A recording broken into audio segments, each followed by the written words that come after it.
33वां बाब। मिस्र से मोआब तक सफर। जब बनी इस्राएल मूसा और हारून के मातहत दल बांधे हुए मुल्क मिस्र से निकल कर चले तो ज़ैल की मंजिलों पर उन्होंने कयाम किया और मूसा ने उनके सफर का हाल उनकी मंजिलों के मुताबिक खुदावंद के हुक्म से कलमबंद किया। सो उनके सफर की मंजिलें ये हैं। पहले महीने की 15वीं तारीख को उन्होंने रामसीस से कूच किया। फसह के दूसरे दिन सब बनी इस्राएल के लोग सब मिस्रियों की आंखों के सामने बड़े फख्र से रवाना हुए। उस वक्त मिस्री अपने पैलौठों को जिनको खुदावंद ने मारा था दफन कर रहे थे। खुदावंद ने उनके देवताओं को भी सजा दी थी। सो बनी इस्राएल ने रामसीस से कूच करके सुकात में डेरे डाले और सुकात से कूच करके ईताम में जो बियाबान से मिला हुआ है मुकीम हुए। फिर ईताम से कूच करके फीहखीरूत को जो बाल सफून के मुकाबिल है मुड़ गए और मिजदाल के सामने डेरे डाले। फिर उन्होंने फीहखीरूत के सामने से कूच किया और समुन्दर के बीच से गुजरकर बियाबान में दाखिल हुए और दश्ते ईताम में 3 दिन की राह चलकर मारा में पड़ाव किया और मारा से कूच करके इलीम में आए और इलीम में पानी के 12 चश्मे और खजूर के 70 दरख्त थे। सो उन्होंने यहीं डेरे डाल लिए और इलीम से कूच करके उन्होंने बहरे कुलजम के किनारे डेरे खड़े किए और बहरे कुलजम से चलकर दश्ते सीन में खैमजन हुए और दश्ते सीन से कूच करके दफका में ठहरे और दफका से रवाना होकर अलूस में मुकीम हुए और अलूस से चलकर रफीदीम में डेरे डाले। यहाँ इन लोगों को पीने के लिए पानी न मिला और रफीदीम से कूच करके दश्ते सीना में ठहरे और दश्ते सीना से चलकर कबरूत हतावा में खैमे खड़े किए और कबरूत हतावा से कूच करके हसीरात में डेरे डाले और हसीरात से कूच करके रितमा में डेरे डाले और रितमा से रवाना होकर रिमोन फारस में खैमे खड़े किए और रिमोन फारस से जो चले तो लिबना में जाकर मुकीम हुए और लिबना से कूच करके रीसा में डेरे डाले और रीसा से चलकर कहिलाता में डेरे खड़े किए और कहिलाता से चलकर कोहे साफिर के पास डेरा किया। कोहे साफिर से कूच करके हिरादा में खैमजन हुए और हिरादा से सफर करके मकीलूत में कयाम किया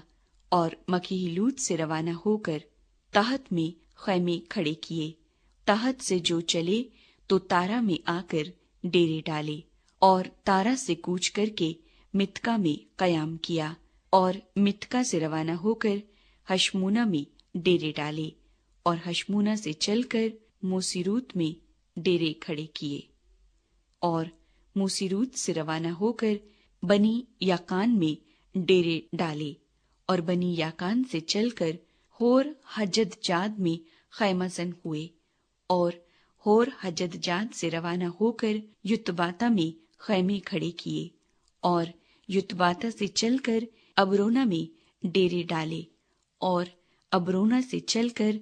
अस्यून जाबर में डेरा किया और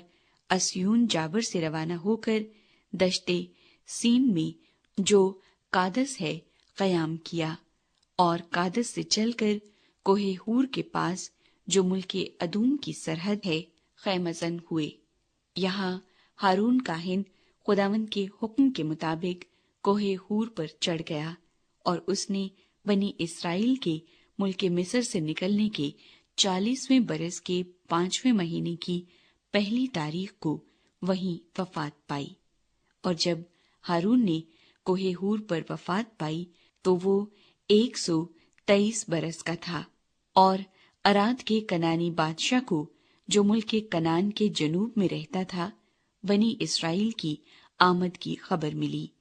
اور اسرائیلی کوہ ہور سے کوچ کر کے زلمونا میں ٹھہرے،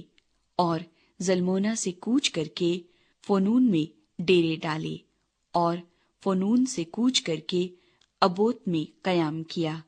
اور ابوت سے کوچ کر کے ای اباریم میں جو ملک مواب کی سرحد پر ہے ڈیرے ڈالے، اور اییم سے کوچ کر کے دیبون جد میں خیمہ زن ہوئے، اور دیبون جد سے کوچ کر کے المون دبلا تائیم میں خیمے کھڑے کیے، اور المون دبلا تائیم سے کوچ کر کے ابریم کے کوہستان میں جو نبو کے مقابل ہے ڈیرا کیا، اور ابریم کے کوہستان سے چل کر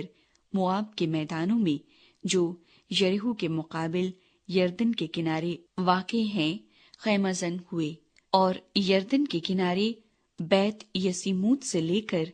ابیل ستیم تک مواب کے میدانوں میں انہوں نے ڈیرے ڈالے۔ یردن پار کرنے سے پہلے ہدایات۔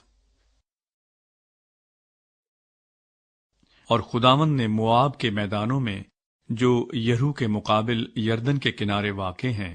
موسیٰ سے کہا کہ بنی اسرائیل سے یہ کہہ دے کہ جب تم یردن کو عبور کر کے ملک کنعان میں داخل ہو تو تم اس ملک کے سب باشندوں کو وہاں سے نکال دینا، اور ان کے شبیہ دار پتھروں کو اور ان کے ڈھالے ہوئے بتوں کو توڑ ڈالنا، اور ان کے سب اونچے مقاموں کو مسمار کر دینا،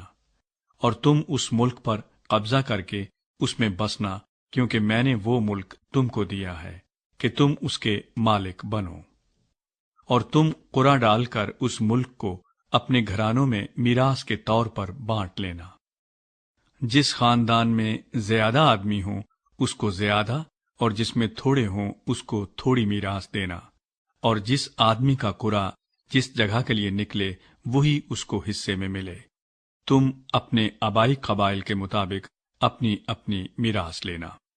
لیکن اگر تم اس ملک کے باشندوں کو اپنے آگے سے دور نہ کرو تو جن کو تم باقی رہنے دو گے وہ تمہاری آنکھوں میں خار اور تمہارے پہلوؤں میں کانٹے ہوں گے، اور اس ملک میں جہاں تم بسو گے تم کو دکھ کریں گے، اور آخر کو یوں ہوگا کہ جیسا میں نے ان کے ساتھ کرنے کا ارادہ کیا ویسا ہی تم سے کروں گا۔